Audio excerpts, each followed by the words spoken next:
E aí, pessoal, vamos começar mais um episódio do podcast Os Sócios. Estou aqui com Malu Perini, host e rosto do podcast. Olá, pessoal, sejam bem-vindos. Não vai dar para falar aqui no episódio das combinações entre todos os perfis, porque faz uma combinatória de tudo aí, são vários, né? Leiam um livro. Mas isso que você falou, Gustavo, de muitas vezes, né? Poxa, vamos procurar alguém com o mesmo perfil e a relação ficar chata ou limitada em certos aspectos, é verdade. Os perfis têm que evoluir. Porque, por exemplo, a Malu era poupadora, eu era financista poupador. Eu não era um financista gastador. Eu queria poupar para só depois gastar. Então a gente foi muito mão de vaca no começo.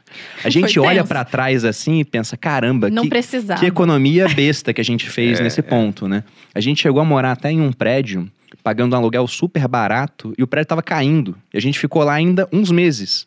Então olha só o risco que a gente correu para poupar dinheiro. A gente olha agora para trás e vê, poxa, fez diferença? Poupamos num período onde as ações estavam super baratas, era final do governo Dilma, né?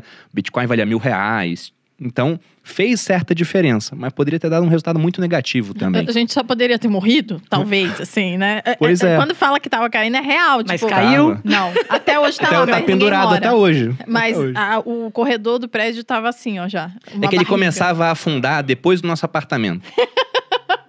Mas era um negócio, é porque fizeram uma obra lá, o Bradesco tinha uma agência embaixo do prédio. Ele tirou uma pilastra, né? Um abraço aí, pessoal do Bradesco.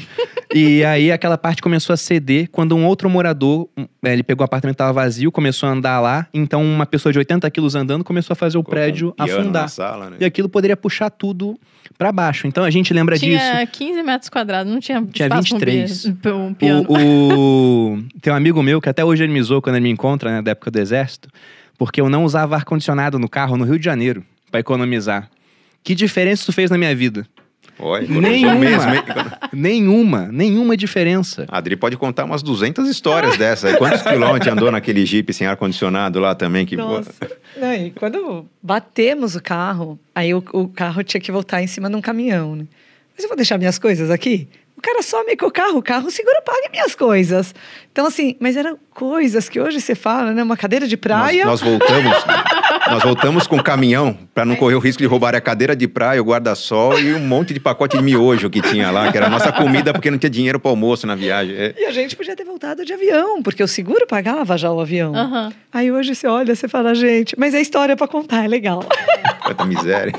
Não. Histórias ruins viram boas histórias para contar. Isso é muito bacana, porque de fato não quer dizer que um casal tendo perfis totalmente incompatíveis não vai dar certo, é questão de trabalhar. Até porque um pode mostrar pro outro certos aspectos da vida que ele não valorizava e ele vai ver, caramba, isso aqui tem importância. Então isso é muito bacana.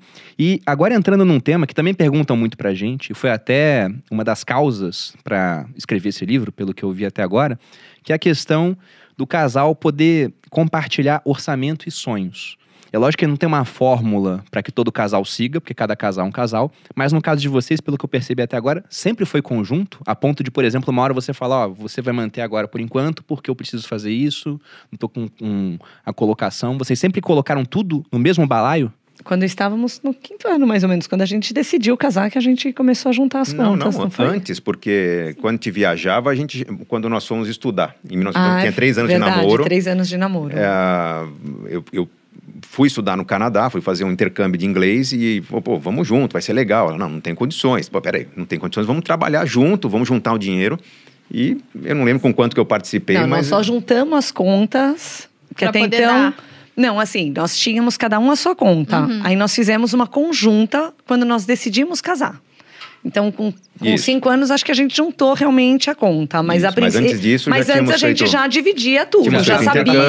Eu ajudei ela a comprar o primeiro carro já dela. Já sabia o quanto cada um ganhava, já sabia com quanto cada um gastava. Já tínhamos esse controle juntos. É porque tem o que as pessoas mais perguntam tem que ser tudo junto? Tem essa coisa. E eu tenho uma ideia muito clara pra mim, que eu acho que, obviamente, eu não tô certa, não sou a dona da razão, mas eu não acredito num relacionamento a longo prazo onde você vai esconder certas partes. Ou então você vai separar, não, isso é meu, isso é dele.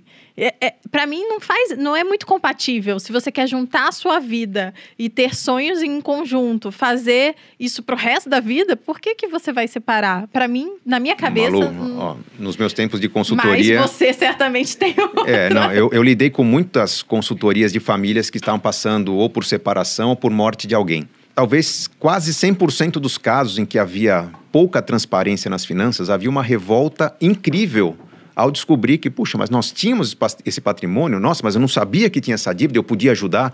Então, tanto quando tinha a dívida e podia ajudar, ou quando tinha o patrimônio, poxa, a gente podia realizar mais sonhos e não realizou. A pessoa tinha acabado de morrer, poxa, e eu via o cônjuge revoltado. Com um cara que morreu. Com alguém que morreu. Com a Pô, pessoa mas que morreu, né? foi embora e deixou isso aqui, caramba, a vida podia ter sido melhor, mais leve, a gente podia ter juntado. Ali, para mim, ficou muito claro que inevitavelmente as finanças irão se unir em algum momento, mesmo que seja após a morte.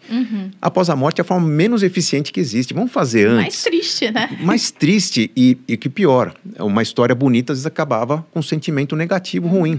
Então, peraí, onde estava o problema? O problema talvez foi a falta de conversa. Ah, mas tem coisa, nosso casamento é separação total de bens, porque eu venho de uma família, de patrimônio, não pode juntar, tudo bem, mas os planos podem ser um só. As conquistas, o que a gente vai ter na vida, pode ter uma união de esforço dos dois lados. Então, é aí que para mim ficou clara a teoria que virou hoje uma certeza muito grande que casamento é união.